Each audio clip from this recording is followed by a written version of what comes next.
My name is Saul, 31 years old, and until 6 months ago, I was living my best life teaching English in Seoul. Then I got the news that my beloved grandmother Elaine had passed away, leaving me her beachfront condo in Florida. It was our special place, filled with childhood memories. What I didn't expect was that my sister Amanda would betray me in the worst possible way while I was thousands of miles from home.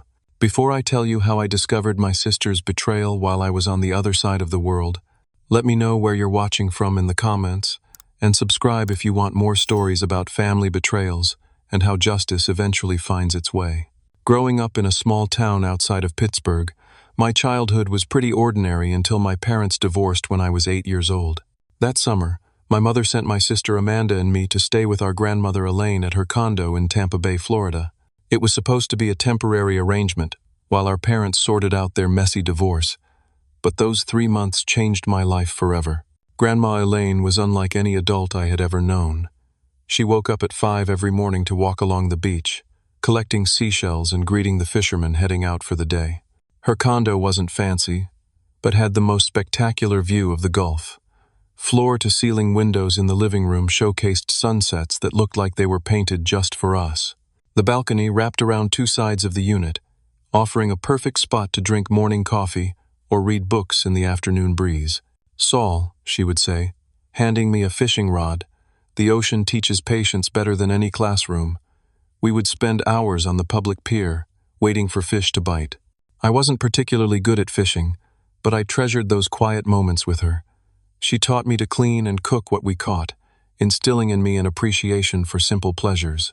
Amanda, who was 10 at the time, showed no interest in these activities. While I was learning to cast a line or identify different seabirds, she would stay inside watching television or complaining about the heat and sand. Grandmother tried to include her, offering to teach her shell crafting or how to make her famous key lime pie, but Amanda always declined. "Why would I want to waste my time making stupid shell necklaces?" she once said, loud enough for grandmother to hear. I saw the hurt in Grandma Elaine's eyes, but she never scolded Amanda for her rudeness. As we grew older, the divide between how we related to our grandmother only widened. I continued spending summers with her throughout high school and college breaks. Amanda visited only when forced by our mother, and her visits became increasingly strained as her materialistic nature developed. By the time Amanda reached her 20s, her visits to grandmother always seemed to coincide with financial needs. She would show up with stories about car troubles, apartment security deposits, or educational opportunities requiring immediate funding. Grandmother, kind as she was, rarely refused, though I could tell she saw through the manipulation. "Your sister views relationships as transactions," grandmother once confided in me during my senior year of college. "I love her dearly, but I worry about the person she's becoming." I understood what she meant. During one particularly uncomfortable Thanksgiving dinner, Amanda spent the entire meal talking about her friend's new luxury SUV, heavily hinting that she needed a vehicle upgrade herself. When grandmother changed the subject to ask about my plans after graduation, Amanda's face darkened with jealousy. "Of course you'd rather talk about Saul's future than help me with my problems," she snapped, storming away from the table. After finishing college with a degree in English literature, I struggled to find purpose. Job opportunities were limited, and nothing sparked my passion. During one of our weekly phone calls, grandmother suggested I consider teaching abroad. "You have your whole life to settle down," she said. "Why not see the world first? Experience different cultures, meet people who see life through different eyes." Her encouragement led me to apply for a teaching position in Seoul. When I was accepted, she was more excited than anyone else. The night before my departure, she called with words that would stay with me. "Saul, exploring the world doesn't mean you're abandoning home. It means you're expanding what home can be." She promised that her condo would always be a place for me to return to whenever I needed grounding.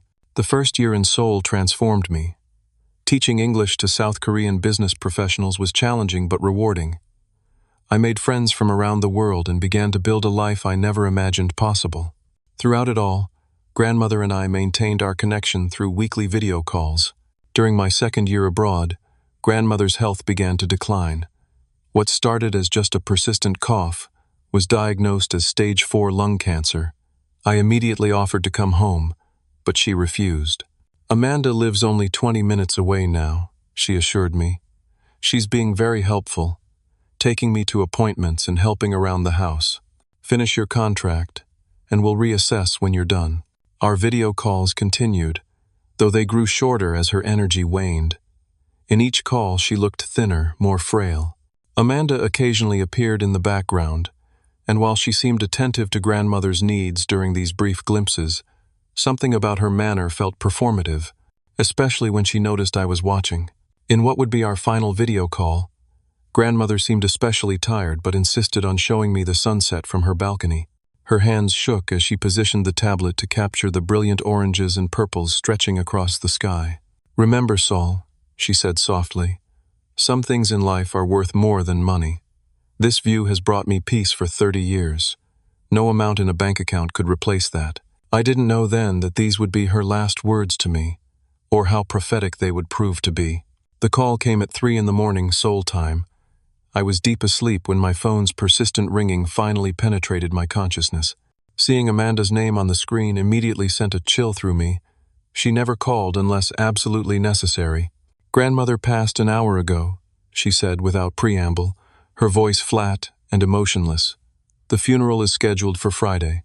I've already made all the arrangements." "No, I'm sorry," or "Are you okay?" Just facts delivered like a weather report. I sat in stunned silence, trying to process that grandmother was gone while Amanda continued talking about funeral homes and flower arrangements. "Can you hold the funeral until I can get there?" I asked, already calculating how quickly I could arrange emergency leave and book a flight. "That's not practical," Amanda replied. "The funeral home can only accommodate us on Friday. Besides, your contract doesn't end for another 3 months. It doesn't make sense for you to break it for a 2-hour service." As much as I hated to admit it, there was some truth to her logic. Breaking my contract would have significant financial and professional consequences. My director had already made it clear that emergency leave was limited to immediate family, parents, and children, a rule that felt cruelly arbitrary in that moment. "We'll set up a video link so you can attend virtually," Amanda offered, which seemed like her version of a compromise. The following days passed in a blur of grief and administrative tasks. My Korean friends noticed my distress but didn't quite understand the depth of my loss. The cultural differences in grieving made me feel even more isolated. I found myself wandering to grandmother's favorite foods whenever I passed Korean seafood restaurants, remembering her delight in trying new recipes I described from my adventures abroad. Friday arrived, and I sat alone in my small apartment at midnight, dressed in a black suit, watching my grandmother's funeral unfold through a tablet screen propped on my kitchen table. The funeral home had set up a laptop at the back of the room, giving me a view of the entire service. The attendance was smaller than I expected, just a handful of relatives and neighbors. Amanda stood at the podium delivering a eulogy that sounded like it could have been about anyone. She spoke of grandmother's dedication to family and generous spirit without a single personal anecdote or memory. As she dabbed at dry eyes with a tissue, I noticed her checking her watch twice. Our cousin Thomas approached the screen during the reception afterward, taking the laptop to a quieter corner. "How are you holding up, Saul?" he asked, the first person to actually inquire about my well-being. "Not great," I admitted. "It doesn't feel real from so far away."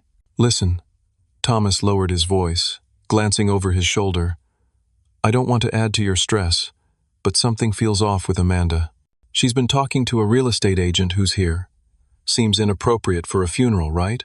Before I could respond, Amanda appeared behind him, taking control of the laptop. "The attorney is ready for the will reading. I need to take this to the conference room." The virtual reading of the will was attended by only immediate family, Amanda, me, and our mother, who sat silently in the corner looking uncomfortable. Walter Thompson, grandmother's attorney for over 20 years, adjusted his glasses as he prepared to read the document. "To my granddaughter Amanda," he read, "I leave my jewelry collection and the sum of $25,000. Amanda's tight smile didn't reach her eyes. "To my grandson Saul," Walter continued, "I leave my condominium property at Gulf Breeze Towers, including all furnishings and personal items contained therein." The screen froze momentarily, Whether due to connection issues or Amanda's reaction, I couldn't tell. When the image cleared, Amanda was standing, her face flushed with anger. "This has to be a mistake," she said sharply. "Saul doesn't even live in the country. What use does he have for a condo in Florida? I'm the one who took care of her." Walter removed his glasses calmly. "There's no mistake, Amanda. Your grandmother was very clear about her wishes. She also left a personal letter for each beneficiary, explaining her decisions." He held up an envelope with my name written in grandmother's distinctive handwriting. "I'll have this scanned and emailed to you immediately, Saul." An hour later, alone in my apartment with the funeral live stream ended, I opened the email containing grandmother's final words to me. "My dearest Saul, if you're reading this, I've moved on to whatever adventure comes next. Don't grieve too long. I've had a wonderful life, especially the parts I shared with you. I'm leaving you my home because you understand what makes it special. It's not the building or the location, though the sunsets are certainly a bonus. It's the memories and the feeling of peace I found there. Amanda sees the condo as a dollar amount, but you see it as what it truly is, a sanctuary. Whether you choose to live there someday, or simply visit occasionally to remember our times together, I know you'll honor the spirit of the place. The property manager, Harold, has all the information you'll need. Remember what I taught you. The most valuable things in life can't be bought or sold. All my love, Grandma Elaine." Tears streamed down my face as I read her words again and again. The next morning, I contacted Harold at the property management company to introduce myself and discuss maintaining the property while I remained in Seoul. He seemed relieved to hear from me. "Your grandmother spoke about you often," he said. "She was so proud of your adventures in Asia. We'll take good care of the place until you can come see it yourself." I made plans to visit during my summer break, 3 months away. Despite the distance, knowing that grandmother's sanctuary would be waiting for me provided comfort during my darkest moments of grief. I fell asleep each night imagining the sound of waves breaking on the shore below her balcony, planning how I would honor her memory when I finally returned. 6 months after the funeral, my life in Seoul had found a new rhythm. The acute pain of grief had mellowed into a dull ache that flared occasionally when something reminded me of grandmother. My teaching contract was going well, and I'd even started dating a fellow expatriate named Jasmine who taught at a neighboring school. Summer break was approaching, and with it, my planned trip to Florida. I had already booked my flight and arranged for 3 weeks off. Every night, I would fall asleep thinking about walking on grandmother's beach, sorting through her belongings, and connecting with the pieces of her life she had entrusted to me. I even made a detailed list of items I remembered from childhood that I hoped to find. Her collection of hand-painted seashells, the worn recipe book containing her famous key lime pie instructions, and the fishing rod we had used together. Then came the email that shattered everything. It arrived on a Tuesday morning as I was preparing for class. The subject line from Gulf Breeze Property Management read, "Termination of services. Account closure." Assuming it was some administrative matter requiring my attention, I opened it without concern. "Dear Mr. Walker, this letter serves as confirmation that Gulf Breeze Property Management has terminated all services for Unit 1507 at Gulf Breeze Towers as of April 15th, following the property's sale and transfer of ownership. All security deposits and maintenance reserves have been forwarded to the new ownership as specified in closing documents. For any future inquiries regarding the property, please contact Sunshine Coast Realty at the information below. We wish you well in your future endeavors. Regards, Harold Jenkins, Gulf Breeze Property Management." I stared at the screen, reading and rereading the message, certain there had been some mistake. Sale? New ownership? This couldn't be right. I immediately tried calling Harold, but with the 12-hour time difference, I reached only voicemail. My hands trembled as I typed a response. "Harold, there must be a mistake. I did not sell the condo. Please call me as soon as possible, regardless of the hour." I barely made it through my morning classes, checking my phone compulsively between lessons. During lunch break, I tried calling Amanda, but her phone went straight to voicemail. I left an urgent message asking her to call me back immediately. With growing desperation, I searched online for information about Gulf Breeze Towers. There, on a real estate website, I found it. Unit 1507, listed as sold for $480,000. The listing included photos of grandmother's condo, her furniture, her view, her home. The sale date was exactly 3 months after her funeral. My stomach lurched as a terrible suspicion formed. I called Walter Thompson's office, calculating it would be mid-morning in Florida. "I'm sorry. Mr. Thompson is in court today," his assistant informed me. "Can I take a message?" "This is extremely urgent," I insisted, hearing the panic in my own voice. "It's about my grandmother, Elaine Walker's condo. I believe it's been fraudulently sold." There was a pause on the line. "Let me see if I can reach Mr. Thompson during his court recess. He should be available in about 2 hours." Those 2 hours were the longest of my life. I canceled my afternoon classes, claiming illness. Back in my apartment, I scoured social media for clues and found what I was looking for on Amanda's Instagram account. Photos, posted over the past 3 months, showed her on a luxury cruise in the Caribbean, posing in front of a brand new BMW, and shopping at high-end stores. The captions made vague references to new beginnings and finally getting what I deserve. In one particularly infuriating post dated just after the property sale, she posed with champagne, writing, "Home is wherever I choose to make it." When Walter Thompson finally called, I was nearly hysterical. "Saul, slow down," he said after my breathless explanation. "What you're describing is extremely serious. I need you to email me whatever documentation you've received from the property management company." "How could this happen?" I demanded. "The condo was legally mine. How could it be sold without my knowledge or consent?" "That's what we need to determine," Walter replied gravely. "From what you're describing, it sounds like someone may have forged documents or misrepresented themselves as having authority to sell the property. Let me investigate and get back to you." As I waited for Walter's findings, I received a text from Amanda that chilled me to the bone. "We need to talk. Call me." When I called, her voice was casual, almost bored. "So you found out about the condo? Took you long enough." "Amanda, what did you do?" I asked, struggling to keep my voice steady. "I did what grandmother really wanted," she replied coolly. "She never intended for that place to sit empty while you played teacher in Korea. She would have wanted the money to benefit the family. That's not your decision to make. The condo was left to me, not you." "Oh, please," she scoffed. "What were you going to do with it? Visit for 2 weeks a year? Meanwhile, I'm here struggling to make ends meet after spending years taking care of her. Do you know how many doctor's appointments I drove her to? How many medications I managed?" My anger flared. "That was your choice, and it doesn't give you the right to steal from me. How did you even do it? The deed was in my name." There was a slight pause before Amanda replied. "Let's just say I took care of the paperwork. No one questioned it since you were obviously too busy with your exotic life abroad to handle things yourself." "This is fraud, Amanda. It's a crime." Her laugh was sharp. "Good luck proving anything from Seoul. Besides, the money's already been spent. The condo's already been sold to a nice family. Are you really going to try to kick them out? Because that's what would happen if you pursued this.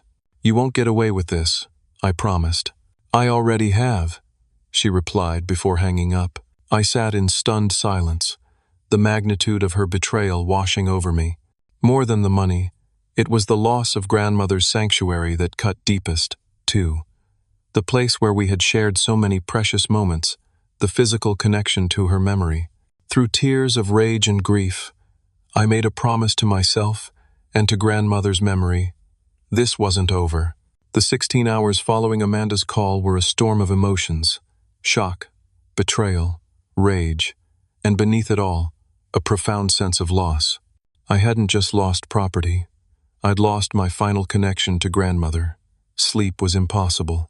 Instead, I paced my small Seoul apartment, replaying Amanda's dismissive words and calculating what options I had from thousands of miles away.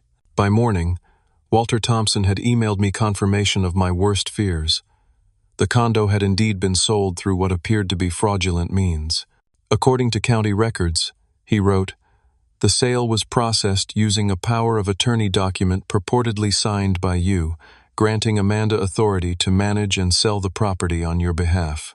I've obtained a copy of this document, and even to my untrained eye, the signature doesn't match the ones I have on file for you from your grandmother's will processing. He attached the power of attorney document, and seeing the crude approximation of my signature sent a wave of nausea through me. Amanda hadn't even tried to make it convincing. With this evidence in hand, I called Amanda again. This time, she answered with an exaggerated sigh. "What now, Saul?" "I'm busy."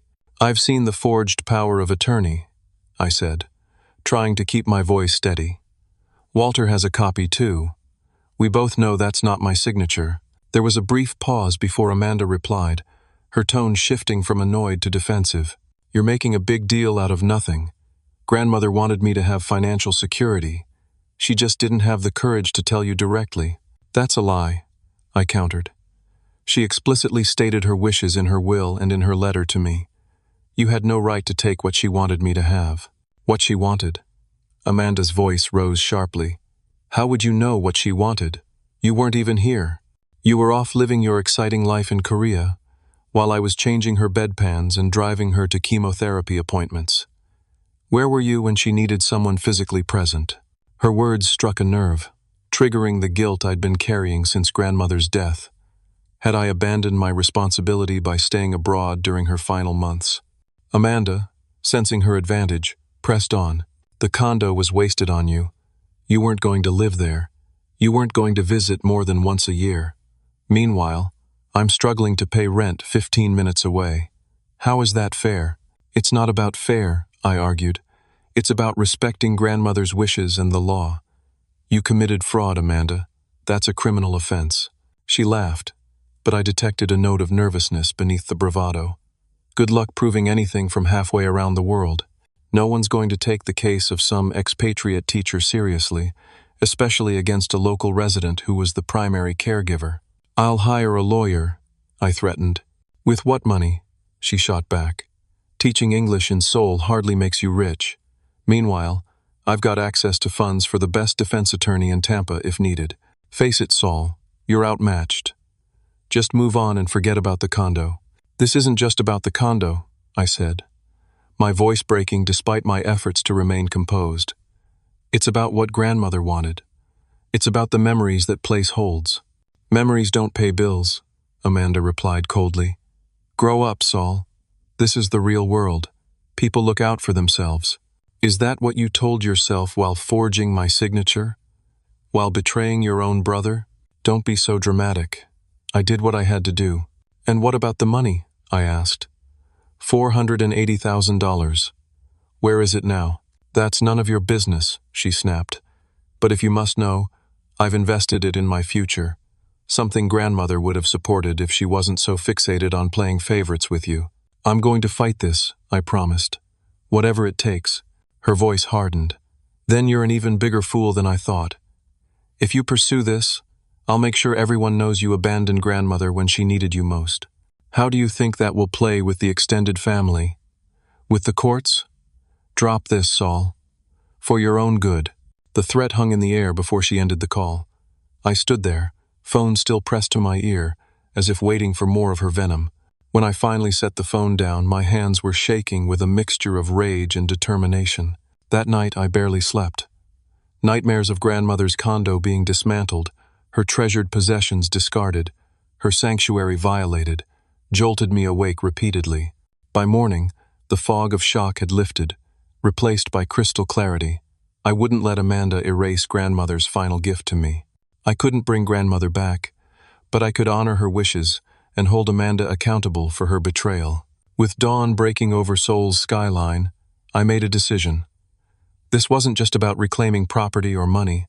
This was about justice, about standing up against the manipulation and cruelty that Amanda had wielded so carelessly. Despite the distance, despite the challenges, I would fight. I opened my laptop and began researching international property fraud cases, taking detailed notes on precedents and procedures. Next, I compiled every piece of evidence I had: emails from the property management company, screenshots of Amanda's social media posts showing her sudden wealth, the forged power of attorney document. The odds seemed stacked against me. I was thousands of miles away, with limited financial resources, against a sister who had local presence and access to the fraudulently obtained funds. But I had something stronger on my side: the truth and the determination to see justice done, no matter how long it took. The morning after my confrontation with Amanda, I woke with a sense of purpose that cut through the fog of betrayal and anger. My first step was finding legal representation, but as a foreigner living abroad with a case in Florida, I faced significant challenges. After several discouraged responses from attorneys unwilling to take an international client, a Korean colleague suggested I consult with Lincoln Park, an American lawyer who specialized in overseas property disputes at an international firm with an office in Seoul. I secured an appointment for that evening and spent the day meticulously organizing every scrap of evidence: emails from Harold, the forged power of attorney document Walter had sent, screenshots of Amanda's lavish purchases, and grandmother's letter explaining why she left the condo to me. Lincoln's office was in a sleek high-rise in Gangnam. Despite my teacher's salary barely covering my basic expenses, I knew this consultation would be worth the cost. Lincoln, a middle-aged man with salt and pepper hair and kind eyes behind wire-rimmed glasses, listened intently as I explained the situation. "This is quite the family drama," he said when I finished. "But fortunately for you, your sister made some crucial mistakes." "What do you mean?" I asked, hope flickering for the first time in days. "First, forgery is relatively easy to prove with signature analysis. Second, the paper trail of her sudden wealth immediately following the fraudulent sale creates a compelling narrative. Third, she seems to have been rather brazen about the whole thing, flaunting her new lifestyle on social media, not covering her tracks." He tapped his pen thoughtfully against his legal pad. "However, pursuing this case from overseas presents unique challenges. We'll need someone on the ground in Florida to gather evidence, interview witnesses, and represent your interests locally." "I can't afford to hire multiple lawyers," I admitted. "Let's approach this strategically," Lincoln suggested. "I'll act as your primary counsel, but we'll engage a private investigator in Tampa to collect evidence. It's more cost-effective than having a Florida attorney handle everything." By the end of our meeting, we had developed a plan. Lincoln would handle the international aspects and legal strategy, while Jackson Monroe, a private investigator in Tampa with experience in property fraud cases, would gather local evidence. Within a week, Jackson began sending reports that exceeded my expectations. He discovered that Amanda had not only forged my signature, but had also misrepresented herself to the title company as having my full authorization to handle the sale. He interviewed neighbors who confirmed they'd seen Amanda clearing out items from the condo before the sale: family photographs, artwork, and small furnishings that held sentimental value. Most damning of all, Jackson found the notary who had processed the fraudulent power of attorney document. The young notary admitted she hadn't properly verified identification, taking Amanda's word that she was authorized to sign on my behalf during my extended illness. Another lie Amanda had fabricated. Meanwhile, Walter Thompson had begun his own investigation, feeling partially responsible for not detecting the fraud sooner. He provided Lincoln with original copies of my actual signature from grandmother's will proceedings, which starkly contrasted with the forgery. "Your sister didn't even try to match your signature correctly," Walter told me during a video call, shaking his head. "It's as if she thought no one would check or care." The level of arrogance is astounding. Walter also discovered that Amanda had accessed grandmother's email account after her death, intercepting communications from the property management company that were intended for me. She had effectively created an information blockade, ensuring I remained unaware of what was happening with the condo until the sale was complete and the money secured. With each piece of evidence, our case strengthened. Lincoln prepared documentation for filing civil charges of fraud, forgery, and conversion of property. Walter, now fully committed to rectifying the situation, worked with local authorities to explore potential criminal charges. Throughout this process, I continued teaching, though my students undoubtedly noticed my distraction. Jasmine, my girlfriend, became my emotional anchor, listening to my frustrated rants and reminding me to eat when I became too absorbed in case details. "Remember why you're doing this," she would say. "It's not just about the money or even the property. It's about honoring your grandmother's wishes." Her words resonated deeply. When exhaustion threatened to overwhelm me, or when the legal complexities seemed insurmountable, I would reread grandmother's letter, reconnecting with her wisdom and love. In those moments, I could almost hear her voice urging me forward, reminding me that some battles are worth fighting, regardless of their difficulty. 2 months into our legal preparations, Jackson made a breakthrough that shifted the case dramatically in our favor. He located the real estate agent who had handled the condo sale, and, through careful conversation, learned that she had felt uneasy about certain aspects of the transaction. Amanda was pushy about completing the sale quickly, Jackson reported. The agent thought it was odd that the owner's brother was nowhere to be seen, especially given the property's significant value. She raised concerns, but Amanda produced the power of attorney and insisted everything was above board.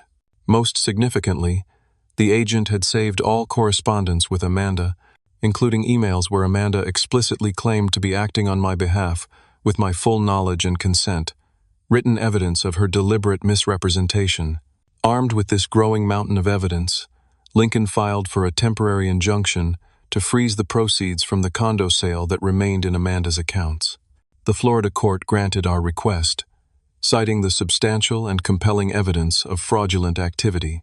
When Amanda discovered her accounts were frozen, her carefully constructed facade began to crumble. Her frantic voicemail reached me as I was preparing for bed. "What have you done?" she hissed. "My accounts are locked. I can't access my money. You had no right." I didn't respond immediately, taking Lincoln's advice to minimize direct communication that could potentially be used against us. When Amanda called again the next morning, her tone had shifted from angry to desperate. "Saul, we need to talk about this. I've already spent half the money. It's gone. I can't pay it back even if I wanted to." "Then you should have thought about that before stealing from me," I replied calmly. "It wasn't stealing. It was redistributing what grandmother should have divided fairly in the first place." "That's for the courts to decide now," I said, ending the call. As our case built momentum, I found myself reflecting on grandmother's final letter to me. "The most valuable things in life can't be bought or sold," she had written. In pursuing justice, I wasn't just fighting for a property or money. I was standing up for those intangible values she had instilled in me: honesty, integrity, and respect for others' wishes. With the court date approaching, and my summer break still 2 months away, Lincoln arranged for me to provide testimony via video conference for the initial hearings. Our strategy was taking shape, our evidence was compelling, and for the first time since discovering the betrayal, I began to believe that justice might actually be possible, even from 5,000 miles away. As legal proceedings intensified, the strain began taking its toll on my daily life. Dark circles took up permanent residence under my eyes, and my normally enthusiastic teaching style became mechanical. My Korean students, too polite to complain directly, started leaving anonymous feedback about my distracted mind and absent spirit. Jasmine suggested I take personal leave, but I refused. Work was the only thing keeping me tethered to normalcy. Meanwhile, our legal team continued building an airtight case. Jackson Monroe had uncovered additional witnesses who could testify about Amanda's suspicious behavior around the time of the sale. The locksmith who changed the condo locks remembered Amanda specifically instructing him to complete the work before my brother returns from overseas. The mail carrier recalled Amanda intercepting deliveries addressed to me. Each account added another brick to the wall of evidence against her.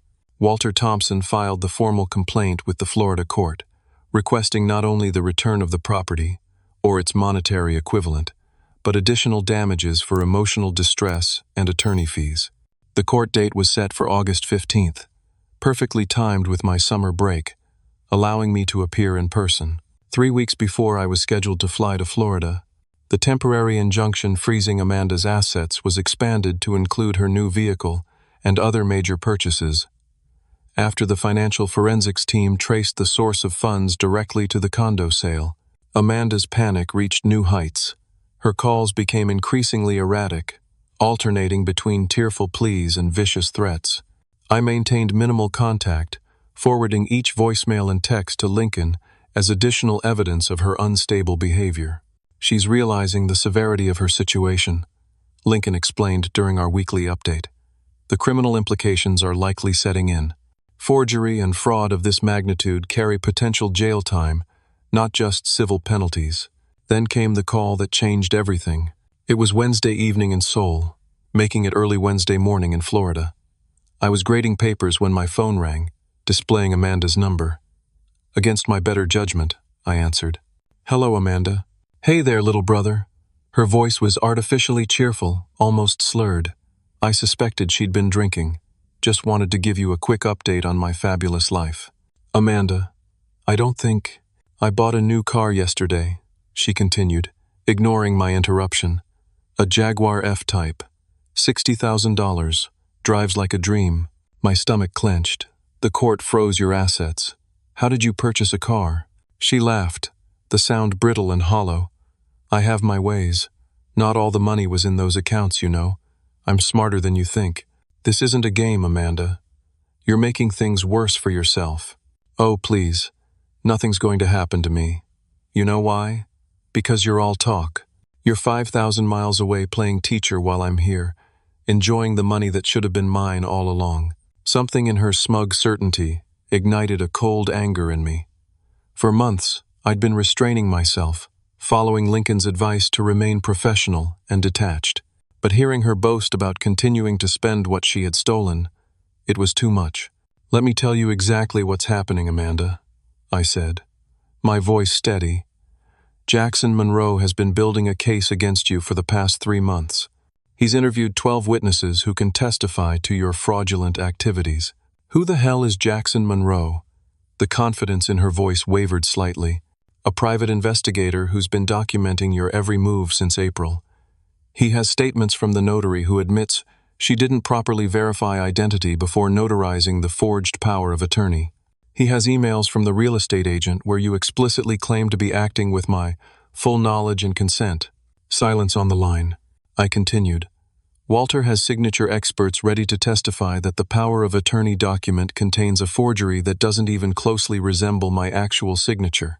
The district attorney is reviewing the case for potential criminal charges: forgery, fraud, and grand theft." "You're bluffing," she whispered, but uncertainty had crept into her voice.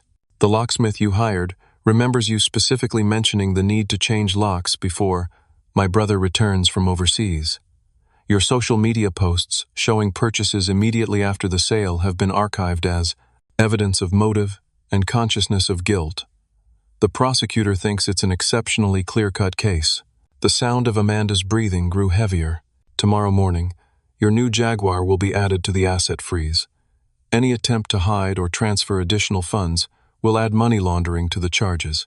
Your bank records have been subpoenaed, showing large cash withdrawals after the condo sale, withdrawals you'll need to account for." "Stop it," she said, her voice small. "The buyers of the condo have been interviewed. They're innocent parties in all this, but they've provided copies of all communications where you represented yourself as having legal authority to sell. Each document, each email strengthens the case against you." "Saul, the court date is set for August 15th. I'll be there in person. Lincoln expects it to be open and shut given the mountain of evidence. Florida takes property fraud very seriously, Amanda. The criminal penalties alone." "I didn't think you'd find out," she blurted, her composed facade finally crumbling. "You were supposed to be in Korea for at least another year. By then, everything would have been settled, the money spent. There wouldn't have been anything to recover." The admission hung in the air between us. For several seconds, neither of us spoke. Then I heard something I never expected. Amanda crying, not the performative tears she'd used to manipulate grandmother, but genuine broken sobs. "What am I going to do?" she whispered. "I can't go to jail. I can't pay back the money. Most of it's gone." For a moment, I felt a flicker of sympathy, remembering the little girl who had once been my sister before greed and resentment transformed her. Then I remembered grandmother's sanctuary, sold without regard for her wishes or my feelings, and my resolve hardened. "You should have thought about consequences before committing fraud," I said quietly. "Talk to a lawyer, Amanda. You're going to need one." The line went silent for so long I thought she'd hung up. Finally, in a voice barely audible, she asked, Is there any way to fix this? To make it go away? That's not up to me anymore, I replied truthfully. The legal process has begun. The evidence exists. The courts will decide. I didn't think it through, she admitted. I just saw the opportunity and took it. I convinced myself you didn't deserve the condo, that grandmother had made a mistake. It wasn't your decision to make. I know that now. Another long pause. For what it's worth, I'm sorry. Not that you'll believe me. She was right. I didn't believe her. Her remorse seemed born of consequences, not conscience. Goodbye, Amanda, I said, ending the call. I sat in silence afterward, emotions churning. The confrontation had provided no satisfaction, no relief from the ache of betrayal. Instead, I felt hollow, drained by the knowledge that whatever happened next, our sibling relationship was irreparably damaged. Even if the legal battle ended in my favor, we had both lost something that could never be recovered. That night, I dreamed of grandmother's condo, not as it appeared in the real estate listings, staged and impersonal, but as I remembered it, the shell collection arranged on the windowsill, the faded quilt draped over her favorite reading chair, the scent of key lime pie drifting from the kitchen. In the dream, grandmother stood on the balcony, watching the sunset. When she turned to me, her smile was sad but knowing, as if to say that some losses reveal painful truths we need to see. I woke with tears on my face, but clarity in my heart. The legal battle wasn't just about property or money. It was about standing firm against injustice, even when it came from someone who should have been trustworthy. It was about honoring grandmother's final wishes and the values she had lived by. The journey was far from over, but the turning point had come. Amanda now understood the full consequences of her actions. Justice, long delayed by distance and deception, was finally within reach. The Florida courtroom felt surreally unfamiliar, yet intimately significant, as I entered on that humid August morning. After months of fighting from across the world, I was finally present in person for the culmination of our case. Lincoln walked beside me, his confident stride reassuring. Walter Thompson waited for us at the plaintiff's table, his familiar face a welcome sight after years of only seeing him through video calls. Amanda arrived with her attorney, a stern-looking woman, in an expensive suit. My sister's appearance shocked me. She had lost weight, and dark circles shadowed her eyes. When our gazes met, she quickly looked away, shoulders hunching as if to make herself smaller. The proceedings moved more swiftly than I'd anticipated. With the overwhelming evidence Jackson had collected, coupled with Amanda's damning admission during our phone call, which Lincoln had wisely recorded with my consent, permissible under Florida's two-party consent law, her attorney advised her to seek a settlement rather than face a full trial. Judge Eleanor Martinez reviewed the proposed settlement terms, occasionally looking up to study Amanda's face or mine. The final agreement required Amanda to repay the full $480,000 from the condo sale, plus an additional $50,000 in damages for emotional distress and legal fees. Miss Walker, Judge Martinez addressed Amanda directly. Given that you've testified much of the money has already been spent, how do you propose to satisfy this judgment? Amanda's attorney stood. Your Honor, my client has agreed to liquidate all assets purchased with the proceeds, including her vehicle and jewelry collection. She will also commit to a structured repayment plan for the remaining balance, secured by a lien against her future earnings. Judge Martinez nodded, then turned to me. Mr. Walker, are these terms acceptable to you? I glanced at Lincoln, who gave a slight nod. Yes, Your Honor, I replied, with one additional condition. And that would be? I'd like the court to officially recognize that the sale of the property was fraudulent, making it null and void. This request complicated matters considerably. The innocent buyers who had purchased the condo were now living there, having done nothing wrong. Judge Martinez removed her glasses, considering the situation. That presents a problem of equity, she noted. The current occupants purchased the property in good faith. To void the sale would create a new injustice. I understand, Your Honor, I said, having anticipated this objection. I'm not seeking to evict the current residents. Rather, I'm asking for legal recognition that the sale itself was invalid, which would strengthen potential criminal charges and prevent my sister from benefiting from any future claims related to the property. After conferring with both legal teams, a compromise was reached. The sale would be officially declared fraudulent in court records, but with provisions protecting the innocent buyer's right to remain in the property. In exchange, I would receive the full market value plus damages, and Amanda would face the consequences of her actions without displacing the family who had unwittingly purchased stolen property. As for criminal charges, the district attorney had agreed to suspend prosecution if Amanda completed community service, underwent financial counseling, and adhered strictly to the repayment plan, a lenient outcome that privately relieved me, despite everything. I didn't want to see my sister in prison, regardless of her betrayal.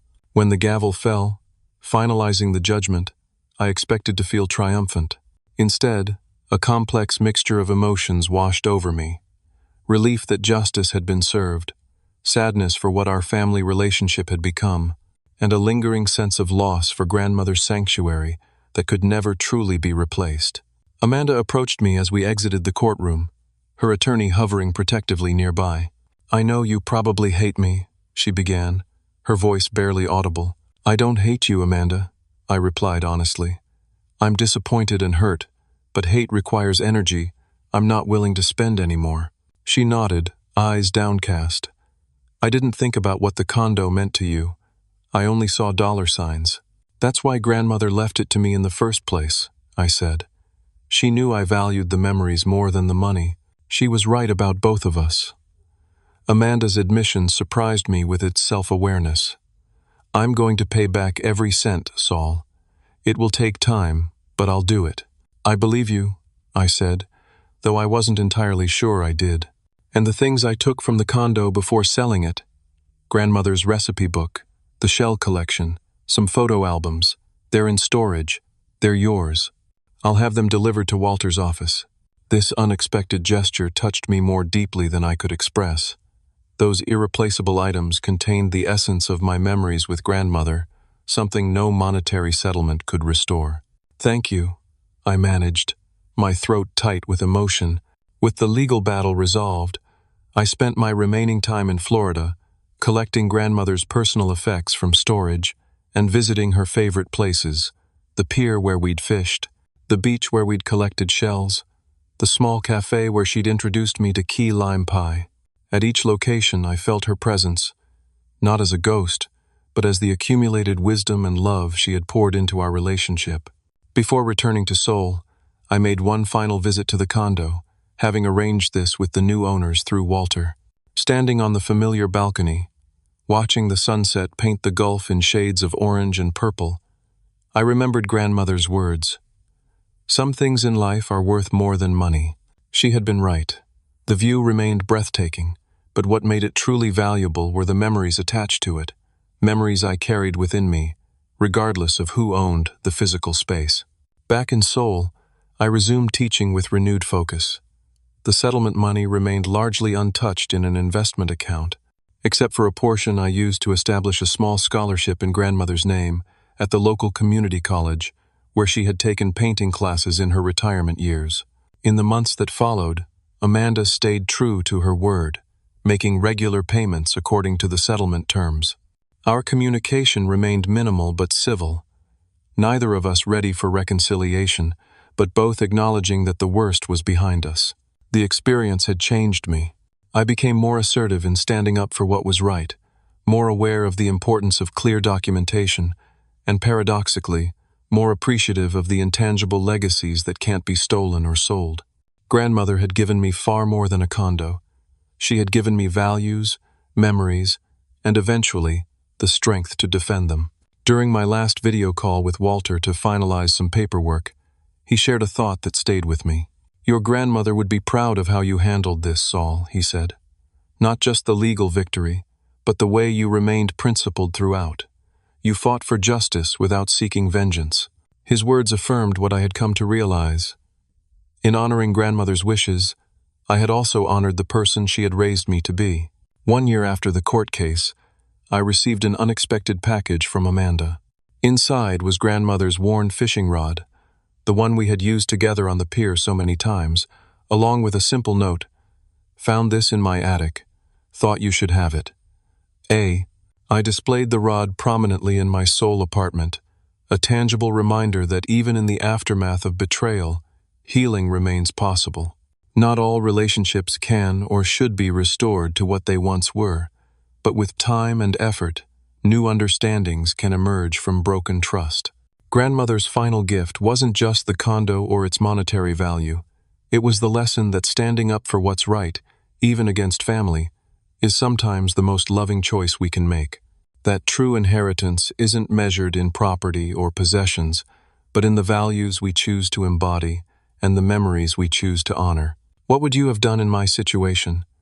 Would you have pursued legal action against a sibling who betrayed you, or found another way to resolve the conflict? Share your thoughts in the comments below. If this story resonated with you, please like and subscribe for more real-life experiences about family challenges and the path to healing. And remember, sometimes the most valuable inheritance isn't what's written in a will, but the wisdom passed from one generation to the next.